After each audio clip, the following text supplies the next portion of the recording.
matter how perfect you are, no matter how spiritual you are, no matter how rich, you will make mistakes. I've made a chunk of mistakes. In fact, I tell people that I'm the luckiest person in the world, because if you were to judge by the mistakes I've made, you would probably not be watching my video right now. So how do you deal with mistakes?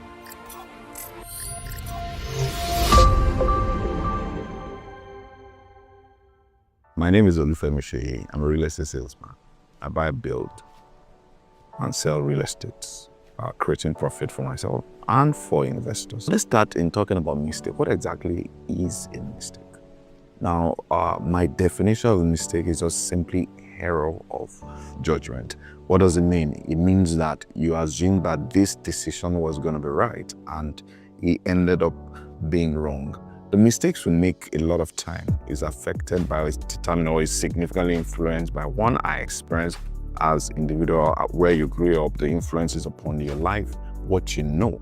But remember, I said error of judgment at the beginning. So essentially, in making any decision, in making any judgment, what every human being would do is to actually filter through all the experiences they've had, all the knowledge they have, and then all the things that they've seen, whether in real life or digital, which is why it's important. What you consume is very important, because it is those material that you have in your heart and in your brain that you actually run through every time. It's like a system, a computer system. If you're searching for a particular document, you run through the entire memory trying to look for that document when you do control find. So in finding decisions to make, in making judgment, what you do is to do a control find and enter, and then you run through your entire brain, and then you come up with, this is the solution, this is the answer, this is my judgment related to this scenario. Now inside you, if what is inside is not solid enough, at that time, what you end up doing is to make judgment error. It means that the judgment you will make at the end of the day might end up being a mistake. And it's going to happen to all of us, no matter where we are. So I'd mentioned your background, your experience, and the influence. So this is the issue. The problem with mistake a lot of time is that the way we handle it. We will not make mistakes, but this is what happens, particularly in the society, and we are a product of our society. So you find out that somebody makes a mistake, and then we label them with that mistake. How do I mean? You find somebody who maybe a young, beautiful woman who is very intelligent, who is doing well at work, and then maybe she had a night of indiscretion. She went for a party, and then she got drunk, and then she had unprotected sex, for example, and then maybe she got an infection, HIV infection, or let's say she got pregnant. And what do we do from there? We start saying, oh, she's labeled, oh, she's a single mom, oh, she's a divorcee, oh, she's ex-convict. And when we do that, it becomes a defining identity of those people. The question I've always asked is, for example, there was, I think we're having a conversation, and somebody referred to a common friend and said, that lady is a loose lady because she did this. And the question I was asking is, the fact that she made that mistake does not mean she's loose, but society will begin to label that person. This is the first mistake, when we begin to label. And what happens also is, if you make a mistake, you begin to label yourself with that kind of mistake. That's why people say, I've heard people that will say, oh, I'm a failure, or I'm not that smart, or different kind of stuff. And I was speaking with a young lady when I said, I have 2 kids outside wedlock, and so who would marry me? And then she's labeled herself from what has happened. Yeah, she's had a period of wrong judgment all along, but she has labeled herself. Of course, society would help her to do that more. And then she's accepted the label, and then she begins to live by the new identity. And really, what is important sometimes in life is the identity we give ourselves. For example, if you identify as a Christian today, it automatically means there are tenets or there are rules and guidelines that guide the way you behave. If you identify yourself as a doctor, for example, there are certain behavior that if you behave like that, people will say, how can a doctor behave like that? So you can see that the power of identity essentially defines our behavior. If you decide today that I'm a soldier, I'm a lawyer.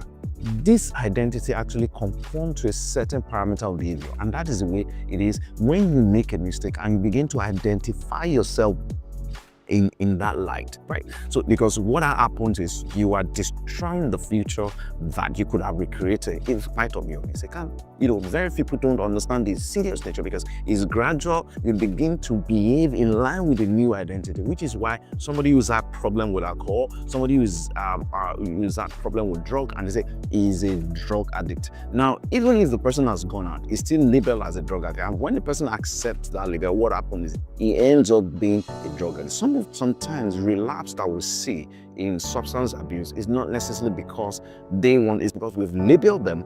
And once you label, you must conform. There's power in name and label, and we need to be careful. For if you're a parent listening to me, you need to be careful how you label your children, what you label them. It might sound very funny when you say Omobuko or something. Funny stuff that we call those kids, because they begin to determine the framework of behavior that they are. So how do you deal with mistake? That is the crux of this matter. And this is drawn from my own experience making plenty of those mistakes. The first thing is to realize mistake for what it is. It is an error in judgment. Most people never come to that. They just say, oh, I made a mistake, and they don't analyze it from the context of judgment. And it will happen to everybody. Every one of us will make a mistake. So once you begin to realize that, okay, this is an error of judgment, what it does, it helps you to understand that your judgment came in because of the knowledge, because of the experience that you have. And then you can recreate new parameter, new framework that you will use to judge situation, to judge scenario. So first thing is to realize that it's an error of judgment. That's what. Number two is to accept that it is an error. That is one thing a lot of people don't get up with. Once you realize that this is a mistake, and you would know once you made a mistake. Maybe you're in a relationship with someone, and then you made an error. There was an indiscretion in your part, or maybe you had a fight, and then you realize that, oh, I made a mistake. The first thing is to accept this is my mistake. Most of us never do that. We tend to try to rationalize, to try to explain it away.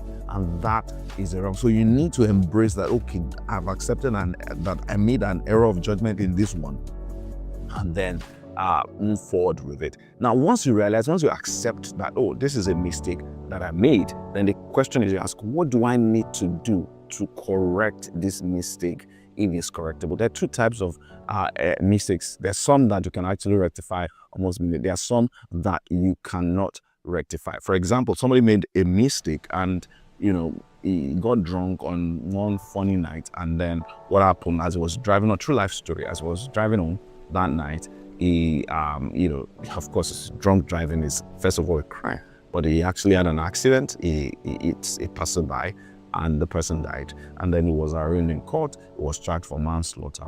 You cannot bring back that person that was killed, and then you cannot take away the fact that this person is going to be in jail for a period of time. Fortunately for that person, the family of the deceased actually decided they were going to pull out of court, but you cannot remove the fact that he has killed somebody out of indiscretion for that night. So what do you need to do is to ask, how do I need to make reparations? Whether it's rectifiable error or non-rectifiable error. Now, what you want to say for rectifiable error, you want to say, I want to go back and say, okay, I made this mistake. I want to make it up, and this is what I'm going to do. And you start doing it. Then the second thing for the non-rectifiable error is to ask yourself, now this is not rectifiable. How do I make sure that I never make this mistake in the future? And how do I make sure, by the reason of the mistake I made, that I make it up to the people that I've hurt, the people that have irreparable damage? And then you actually document what you need to do. Most people never get to do that. And then you realize that you have a plan to make reparations, and then you document that, and then you start executing. So the fourth part is, I think that's the fourth part, right? You start executing what your reparation plan is. Most people never have a conscious reparation effort. For example, let's say that you're working with a colleague in the office, you made a mistake, you want to first of all say, oh, I made a mistake. You want to go back and say, I apologize that what I said to you, I apologize for the document I didn't do very well. I apologize for this. And this is what I'm going to do so that you know, because I made a mistake with this document, I was supposed to submit this evening and it's wrong. I'm going to make sure I set aside time overnight. Please give me that time. Let me make sure I actually submit the correct document. And then you actually start executing in that line. That is one thing that will help. And then the other thing that you would do is to also be open about the mistake. That is one thing. One of the mistakes we made when we're dealing with mistake is the fact that we're not open about our errors, about our mistake. And what happens once you are not open about your mistake, that mistake and the people around you can actually hold a psychological mallet or lever over you. So what you want to do is to be very open about the mistakes of your life, because once you actually are open about that, you have disempowered that mistake. It becomes less significant. And most of us find it very difficult to do because of the shame, right? Once you are not open about the mistakes of your life, that mistake will always have power over you. I've seen people that because of an indiscretion, and it's not necessarily about sexual or alcohol or drug or anything, like different things of life. And then they are so ashamed of this one, they can never discuss it. They try as much as possible to cover. When you do that, you are actually giving power to the mistakes and to the people who are aware of the mistakes you've made. And then they continue to have that leverage over you. You need to be willing to open up about the mistakes of your life. When you begin to do that, it leads me to the next point. It's become a source of succor to those who are making similar mistakes. And we've found different people who, by the reasons of the errors of judgment that they've made, today have a very different life purpose that is built around those errors, because they accepted it, they realized it was an error, they documented how they want to change, they are open about that, and they are now providing support. How many people do you know? I'm sure you know a number of people who today are running rehabilitation centers, are running for substance abuse, are running,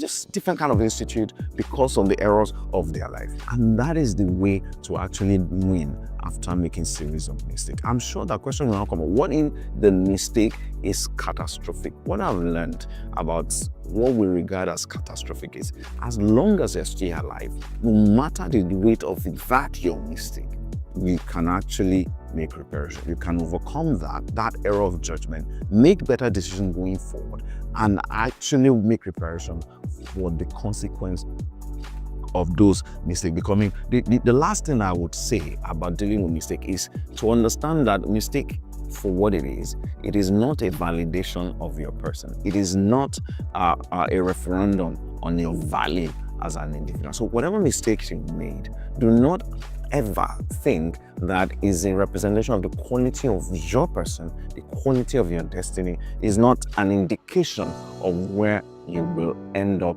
in life. We've seen people from the abyss of mistake who have risen to actually deliver worthwhile value to their society, to their friends, to their family. So you need to come back to brass tack, no matter the mistake you think you made, to realize that it does not matter. What matters is going forward, what do you need to do? So you can still be that person. And it might sound motivational, but this simple thought to realize that I made a mistake, and that is what it is. It is not a definition of where I will end up. That is the last part of the conversation on dealing with mistake. And that is what I try to do as an individual. And I realized that you always make mistake. So what do I need to do? How do I try to reduce the frequency or the number of mistakes I make? Number one is to learn more, is to associate more with people, is to read more, is to try to understand more, and is to be more to be more logical, or to be slower in taking some of my decisions, so that I can think through it, I can bounce over it, and then to actually try to associate with mentors who have gone through the track I'm going to. What that does, it provides different frame of references in making my judgment, and then it reduces the frequency or the volume of mistakes that I will learn. I hope this has been of value to you. If it's been of value to you, if you make a mistake there and you think that what I've said would help you as you try to get out of the consequences of those mistakes, I'd like you to just do me a favor. I'd like you to click on the follow button that you will see across the page where you're watching this video. And then until I see you next time, next video, keep growing. Thank you.